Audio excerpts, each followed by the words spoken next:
মধ্য এশিয়ার মুসলিম অধ্যুষিত দেশ এবং সাবেক সোভিয়েত ইউনিয়নের অন্যতম অঙ্গরাজ্য তাজিকিস্তান। দেশটির ৯৬%-এরও বেশি মানুষ মুসলিম। ২০০৯ সালে ইসলামকে রাষ্ট্রধর্ম হিসেবে ঘোষণা করা হয় তাজিকিস্তানে। এ বিষয়টি সাবেক সোভিয়েত দেশগুলোর মধ্যে তাজিকিস্তানকে আলাদা করে তুলেছে। তাজিকিস্তানের অন্য যে কোনো ধর্ম পালনের পূর্ণ স্বাধীনতা থাকলেও এবার দেশটিতে নিষিদ্ধ হতে যাচ্ছে হিজাব।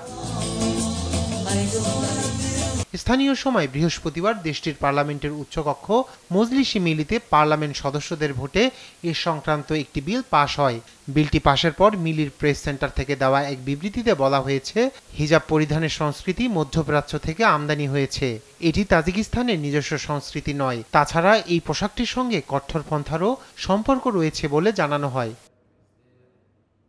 নতুন এই আইন ভঙ্গকারীদের জন্য ৬৫,০০০ তাজিক সমিনি জরিমানার বিধান করা হয়েছে, যা বাংলাদেশি টাকায় প্রায় ৫ লক্ষাধিক। হিজাবের পাশাপাশি ইসলাম ধর্মাবলম্বীদের দুই ধর্মীয় উৎসব ঈদ উল ফিতর এবং ঈদ উল আজহায় স্কুল, কলেজ ও সরকারি প্রতিষ্ঠানের ছুটি বাতিলের বিষয়টিও রয়েছে বিলটিতে।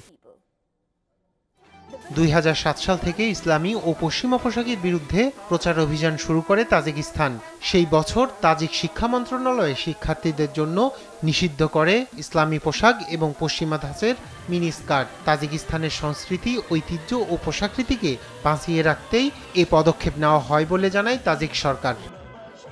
রায়হান কবির শুভ্র, নিউজ ডেস্ক, দেশ টিভি।